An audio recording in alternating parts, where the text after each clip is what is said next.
Quality और consistent performance के लिए सिर्फ सिल्वर पंप्स एंड मोटर्स, नाम याद रखना।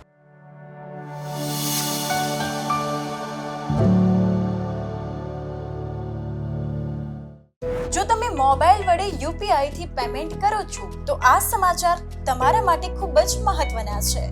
યુપીઆઈ થી ટ્રાન્ઝેક્શન કરતી વખતે પિન નાખવો પડે છે અને આ ઝંઝટમાંથી છુટકારો મેળવવા માટે હવે યુપીઆઈ લાઇટ આવી ગયું છે। આમાં તમારે 500 રૂપિયા સુધીના ટ્રાન્ઝેક્શન માટે કોઈ પિન નાખવાની જરૂર નહીં પડે। તમે ઓફિસમાં ચા પીવા જાઓ કે ફ્રેન્ડ્સ સાથે નાસ્તો કરવા તો 500 થી ઓછાનું પેમેન્ટ કરો કોઈ પણ પિન નાખ્યા વગર। યુપીઆઈ લાઇટમાં તમે દૈનિક રૂપિયા 4000 સુધીનો ખર્ચ કરી શકો છો, પરંતુ પ્રત્યેક ટ્રાન્ઝેક્શનની મહત્તમ મર્યાદા રૂપિયા 500 ની હોય છે। વધુમાં તમે યુપીઆઈ લાઇટ એકાઉન્ટમાં દૈનિક રૂપિયા 2000 સુધીનું મેક્સિમમ બેલેન્સ મેન્ટેન કરી શકો છો। હા, પણ એક વખત રૂપિયા 2000 નું બેલેન્સ ખલાસ થઈ ગયા પછી તમારે ફરીથી યુપીઆઈ લાઇટ બેલેન્સ લોડ કરવું પડે છે, પરંતુ હવે તમને આ ઝંઝટમાંથી પણ મુક્તિ મળવા જઈ રહી છે।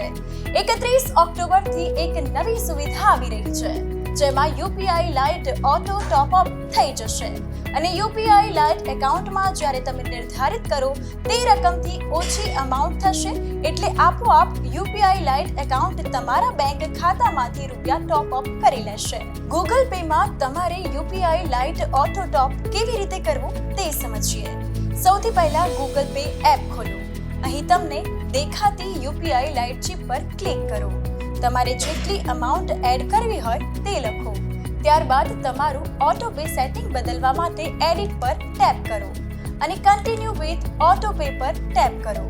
હવે તમારી સામે આવી કંઈક ઇન્ટરફેસ આવશે અને અહીં તમે ઓટો પે માટે રૂપિયા 2000 ની લિમિટ સેટ કરેલી છે।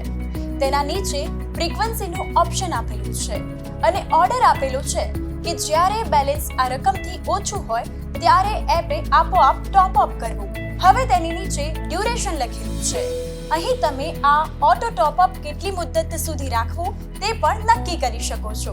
તમે કન્ટિન્યુ વિથ ઓટો પે પર ક્લિક કરશો તો અહીં તમને તમારી પાસે 6 અંકનો યુપીઆઈ પિન માંગવામાં આવશે।